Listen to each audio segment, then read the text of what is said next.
Je viens de terminer Ne me remerciez pas de Pascal Caroff. Ce roman policier a obtenu le prix du Quai des Orfèvres en 2024. Je ne sais pas si je vous l'ai déjà dit, mais moi, les prix littéraires, je m'en méfie comme de la peste. Ils sont bien souvent décernés pour des raisons politiques ou idéologiques plutôt que pour réellement couronner des œuvres essentielles. Et ici, pas la peine de maintenir un suspense haletant, c'est bien le cas. Ce roman s'inscrit sans aucun doute dans la tradition de l'enquête à l'ancienne, mais il oublie un peu son lecteur en route. Allez, c'est parti, on en cause. En deux mots, l'histoire de Ne me remerciez pas. Un chercheur en climatologie meurt en plein cours. Très vite, la cause est claire, empoisonnement. Et c'est à une cellule du 36 quai des Orfèvres que l'affaire est confiée, alors même que le siège mythique de la police judiciaire s'apprête à déménager dans un bâtiment attenant au palais de justice de Paris. Pour les curieux, ce déménagement s'est réellement déroulé en 2017.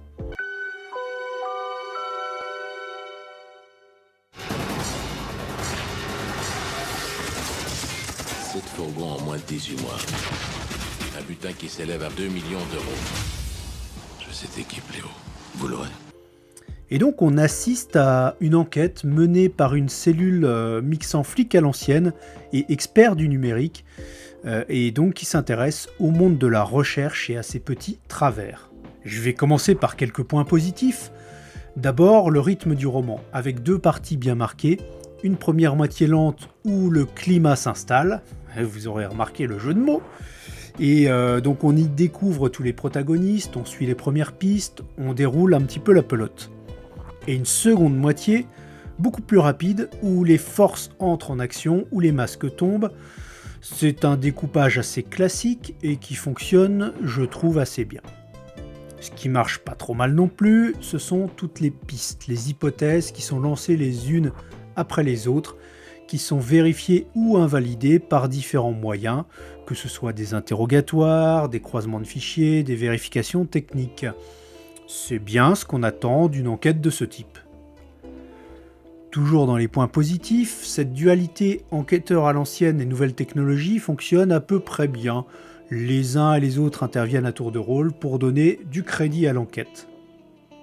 Enfin, dernier point, apporté au crédit du roman, la nostalgie de la maison Poulaga à l'ancienne. On est vraiment dans un livre doudou, un dernier sursaut avant de passer à autre chose. Et je pense que c'est pour ça que ce roman a obtenu le prix du Quai des Orfèvres. Parce que sinon, c'est compliqué. Après le crédit, passons au lourd débit de ce roman. Et commençons par le cadre de cette enquête. La ville de Châtenois-Malaparte, le climato-scepticisme, les savants cinglés. Sans blague, on se croirait un peu dans une caricature, un film de Les Nuls, mais sans les nuls. Ça ne marche pas. Il faudrait vraiment faire preuve d'une sacrée suspension d'incrédulité pour adhérer. Sauf que tout par ailleurs nous montre que nous sommes dans la vraie vie, que ce roman s'ancre dans notre monde réel à nous. C'est vraiment compliqué. Côté protagoniste, ça fourmille. Que ce soit du côté des suspects, des témoins, comme du côté des flics, il y a facilement 15 à 20 personnages à retenir. Autant dire que là aussi, c'est compliqué. Autant de personnages dans une enquête qui tient en moins de 300 pages en format poche, évidemment, ça implique une caractérisation très faible. Des personnages qui sont juste effleurés, donc pas ou peu d'attachement.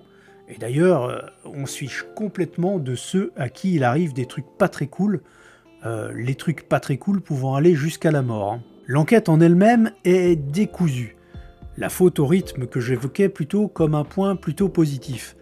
Elle est lancinante au début, elle échoue à de multiples reprises dans de fausses pistes, et c'est normal puisque l'auteur du crime est machiavélique. Il a tout prévu avec au moins 28 coups d'avance. Alors, j'ai très vite cessé de croire à la tangibilité de tout ça, et je me suis juste laissé porter jusqu'à la fin, avec un ouf c'est fini, mêlé d'un ah oui quand même, et bah, suspense forcé 1 point, crédibilité 0 point. Et dernier aspect qui picote un peu, le style de l'auteur. on est clairement dans un style à l'ancienne. Pas tant au travers de la gouaille des protagonistes, alors pourquoi pas, moi j'aime bien lire des dialogues à la Audiard, c'est rigolo, mais plutôt pour le style narratif. Les pages sentent la testostérone, la fumée de gitane, le mauvais bourbon, ou plutôt une copie un peu édulcorée de tout ça, parce qu'il faudrait quand même pas aller trop loin. Et puis, il y a les personnages, hein. Comme je l'ai déjà évoqué, l'auteur n'a pas trop le temps de les caractériser.